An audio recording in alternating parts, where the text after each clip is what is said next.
विद्यार्थीहरूको तर्फबाट आफ्नो केही कुराहरू राख्दिन हुनको लागि म कक्षा 6 कै छात्रा ग्रीष्मा खुलाललाई हार्दिक अनुरोध गर्दछु।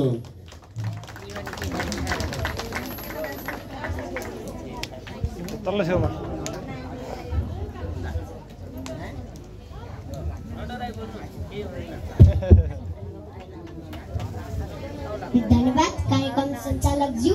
यस कार्यक्रमका सभाध्यक्ष महोदय, सम्पूर्ण अतिथिज्यूहरू र यहाँ उपस्थित हुनुभएका सम्पूर्ण अभिभावकज्यूहरू र मेरा सम्पूर्ण साथीहरू, सर्वप्रथम त म यस विद्यालयको श्री शान्ति आधारभूत विद्यालयको कक्षा 6 मा अध्ययनरत ग्रीष्मा खुलाल र सम्पूर्ण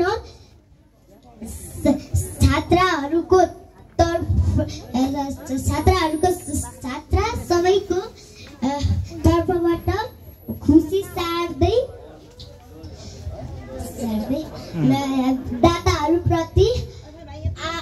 दाताहरूप्रति नमन गर्न चाहन्छु। नमस्कार।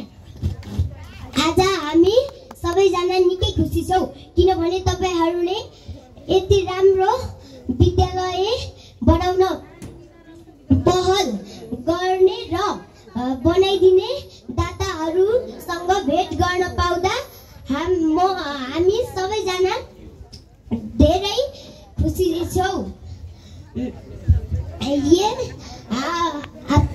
तपाईहरूले माया गरेर हामीलाई यति राम्रो विद्यालय बनाइदिनु भयो।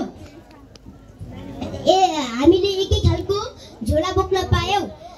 अझ तपाईहरूले हामीलाई माया गरेर एकै खालको ड्रेस दिनुहुन्छ भन्ने आशा राख्न चाहन्छु भन्दै तपाईहरूले फेरि पनि माया गरेर यस विद्यालयमा आउनुहुन्छ भन्ने आशा राख्दै तपाईहरूलाई पुनः धन्यवाद दिँदै यही आफ्नो भनाइ अन्त्य गर्न चाहन्छु। हस्त धन्यवाद। नमस्कार। धन्यवाद।